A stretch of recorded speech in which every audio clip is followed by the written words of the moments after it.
मेरा एक सवाल है कि चिराग पासवान को लेकर भाई ये सनसेट खत्म हो चुका वो एनडीए में है। एनडीए के लिए इतना महत्वपूर्ण कैसे है चिराग? अब ये तो जाकर एनडीए वालों से पूछिए कैसे महत्वपूर्ण। देखिए, जिस भाजपा को आप लोग इतना ताकतवर समझते हैं, ये देश मान रहा है अमित शाह, मोदी वगैरह, अगर आप इनको गहराई से, करीब से अगर देखना, जानना, समझना चाहेंगे तो आपको पता चलेगा कि जहां पर इनके खिलाफ लोग या राजनीतिक दल खड़े होकर मजबूती से चुनाव लड़े और इनको हरा दिया, वहां पर कभी इनकी हिम्मत नहीं हुई फिर से खड़ा होकर चुनाव लड़ने की। तो बिहार वो भूमि है जब 2015 में अमित शाह और मोदी अपने सारे प्रयास के बावजूद उनको सफलता नहीं मिली। और वो जो डर है, वो इतना बड़ा डर है हारने का। जब आपको ज्यादातर जगह पर आसान जीत मिलती है तो कहीं पर जब आप हार जाते हैं तो आप उससे डरते बहुत ज्यादा।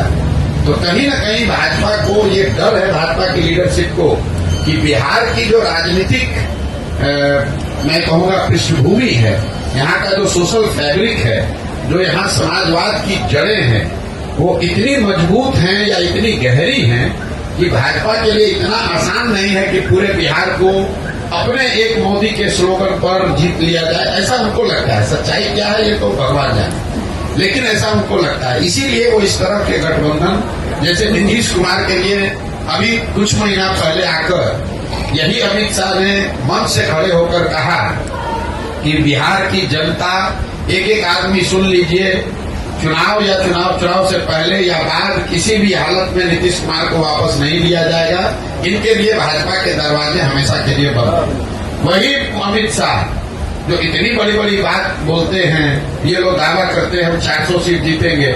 नीतीश कुमार जैसा आदमी जो कि बिहार में रहने वाला साधारण राजनीतिक समझ रखने वाला आदमी भी जानता है कि नीतीश कुमार के राजनीतिक वजूद बिहार में अब कोई बहुत मजबूत नहीं है। ये उनके राजनीति का अंतिम दौर है। लेकिन अगर वो भी वापस आ रहे हैं तो भाजपा को उसको मानने, स्वीकार करने में कोई दिक्कत नहीं है। तो ये इसकी वजह यह है कि बिहार की राजनीतिक भूमि को भाजपा इतना आसान मानती नहीं है। चाहे वो चिराग हो, उपेंद्र कुशवाहा हो, मांझी हो, नीतीश हो, चाहते हैं कि जितने लोगों को साथ में रखे ताकि ये खतरा न हो कि कहीं 40 में 2-5 सीट का नुकसान हो जाए। और दूसरा, ये बिहार के लोगों का दुर्भाग्य रहा है कि ये 40 सीट जो है, इसके लालच ने बिहार को बर्बाद कर दिया।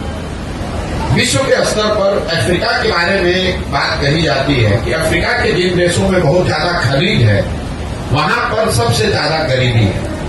उसको मिनरल कर्ज कहा जाता है, क्योंकि वहां इतना खनिज है कि उसी को लूटने के लिए, उससे कमाने के लिए दुनिया भर के लोग जाकर वहां लूटपाट मचाते हैं। उसी तरह बिहार की हालत है। बिहार से 40 सांसद जीत कर जाता रहे, उसके लिए राष्ट्रीय दल, पहले कांग्रेस और अब भाजपा, ये कुछ भी करने को तैयार है।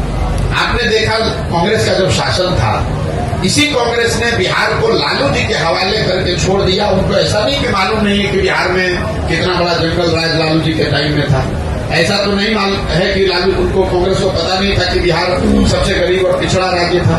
मनमोहन सिंह जी इतने बड़े इकोनॉमिस्ट थे, उनको ये पता नहीं था कि बिहार में कितनी परेशानी बदहाली है। इसके बावजूद उन लोगों ने लालू जी को अपने कंधे पर बैठा कर रखा, क्योंकि वो चाहते थे कि बिहार से 20, 25, 30 सांसद जीतकर यूपीए की सरकार को मदद करते रहे। तो जो काम कांग्रेस ने लालू जी के साथ किया, वही काम आज भाजपा नीतीश के साथ कर रही है कि नीतीश को साथ में रखो, चिराग को साथ में रखो, इन लोगों की मदद से 30-35 सांसद हम लोग का जीत कर जाता रहे। उसके बाद बिहार में जो होता रहे उससे कोई दिक्कत नहीं। बिहार के पूरे बच्चे मजदूर बने रहे, कोई दिक्कत नहीं है। बिहार में गरीबी बदहाली हो, कोई दिक्कत नहीं हो।